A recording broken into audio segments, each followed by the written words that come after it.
जरा सोचिए कि एक साधारण सा लेमन लाइम सोडा दशकों तक मार्केट में कैसे टिका रह सकता है। बात सिर्फ प्यास बुझाने की नहीं है। आज के इस विश्लेषण में हम देखेंगे कि कैसे एक ड्रिंक ने लगातार बदलते ट्रेंड्स के साथ खुद को ढाला और टॉप ब्रांड्स की लिस्ट में अपनी जगह पक्की की। ये कहानी है फ्लेवर लैब से लेकर पॉप कल्चर तक के एक बेहद दिलचस्प सफर की। चलिए देखते हैं कि आज हम किन पहलुओं पर बात करने वाले हैं। हम शुरुआत करेंगे बेवरेज इंडस्ट्री में इसकी नई नंबर 3 की पोजीशन से। फिर हम चलेंगे इसकी ओरिजिन और लेमन लाइम की पुरानी जंग की तरफ। इसके बाद बात करेंगे फ्लेवर एक्सपेरिमेंट्स के उस अजीब दौर की, मीम्स की ज़बरदस्त ताकत की, और आखिर में इसके मॉडर्न कल्चर से गहरे जुड़ाव की। तो आइए शुरुआत करते हैं हमारे पहले हिस्से से। तीसरा स्थान। बेवरेज डाइजेस्ट ने हाल ही में एक ऐसी रिपोर्ट पेश की है जिसने पूरी इंडस्ट्री में हलचल मचा दी है। पेप्सी जैसा दिग्गज ब्रांड जिसे हर कोई जानता है, हाल ही में स्प्राइट ने उसे पीछे छोड़ दिया है। जी हाँ, अब ये अमेरिका का तीसरा सबसे पसंदीदा सॉफ्ट ड्रिंक बन गया है। अब इससे आगे सिर्फ कोका कोला और डॉग पेपर हैं। एक लेमन लाइम ड्रिंक का पेप्सी को पछाड़ना सच में कोई छोटी बात नहीं है। ये एक बहुत बड़ी और गेम चेंजिंग अचीवमेंट है। अब आते हैं दूसरे हिस्से पर, शुरुआत और लेमन लाइम की जंग। इस ताज़ा कामयाबी को समझने के लिए हमें थोड़ा पीछे इसकी जड़ों की तरफ चलना होगा। ये जानकर शायद हैरानी हो सकती है कि इसकी शुरुआत 1959 में वेस्ट जर्मनी में फैंटा क्लारे ज़िट्रॉन के नाम से हुई थी। फिर 1961 में इसने स्प्राइट बनकर अमेरिकी बाजार में एंट्री ली। उस समय इसका सीधा टारगेट था मशहूर 7 अप को टक्कर देना, और कंपटीशन में बने रहने के लिए इन्होंने बिल्कुल देरी नहीं की। 1974 आते आते इन्होंने अपना शुगर फ्री वर्जन भी मार्केट में उतार दिया। इस चार्ट पर एक नज़र डालिए। यहाँ साफ देखा जा सकता है कि कैसे ब्रांड ने शुरुआत से ही हेल्थ कॉन्शियस ट्रेंड्स को पकड़ लिया था। रेगुलर वर्जन में जहाँ 38 ग्राम शुगर है, वहीं इन्होंने जीरो शुगर में एस्पार्टम और एसल्फेम पोटेशियम जैसे ऑल्टरनेटिव स्वीटनर्स का इस्तेमाल किया। मतलब मार्केट की नब्ज को समझना और खुद को सेहतमंद विकल्पों में ढालना इनकी रणनीति का एक बहुत बड़ा हिस्सा था। चलिए अब बढ़ते हैं तीसरे हिस्से की ओर, फ्लेवर एक्सपेरिमेंट्स का दौर। बात सिर्फ डाइट ऑप्शंस तक ही सीमित नहीं थी। रिसर्च और डेवलपमेंट टीम ने प्रयोगों की ऐसी झड़ी लगा दी जो सच में हैरान करने वाली थी। इस लिस्ट को ही देख लीजिए।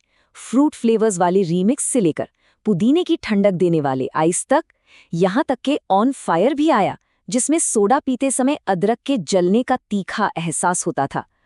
रेड बुल से टकराने के लिए 3G नाम का एनर्जी ड्रिंक और ट्रूविया स्वीटनर वाला ग्रीन वर्जन भी पेश किया गया।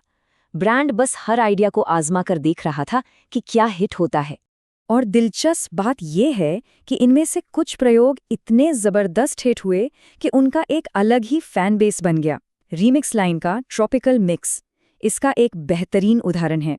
2003 का ये रेट्रो फ्लेवर लोगों को इतना पसंद आया कि भारी डिमांड पर इसे 2016 में हमेशा के लिए वापस लाना पड़ा। इसे कहते हैं असली कल्ट फॉलोइंग। प्रयोग करने का ये चस्का आज भी खत्म नहीं हुआ है।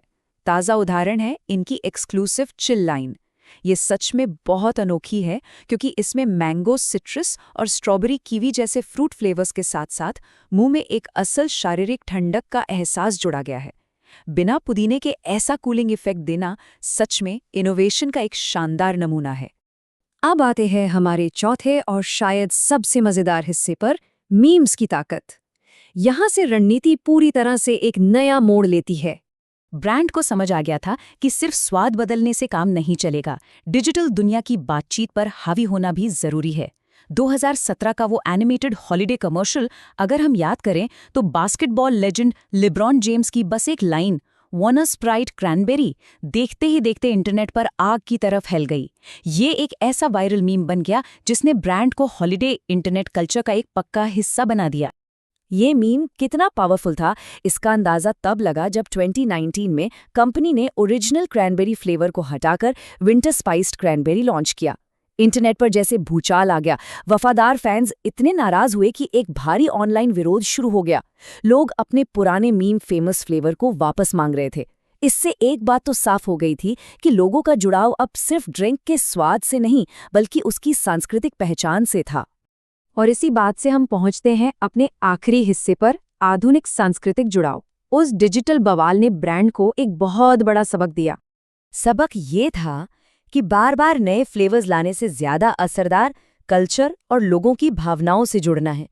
इस गहरे सांस्कृतिक जुड़ाव की नींव 1990 के दशक में ही रख दी गई थी, इनकी legendary tagline obey your thirst के साथ।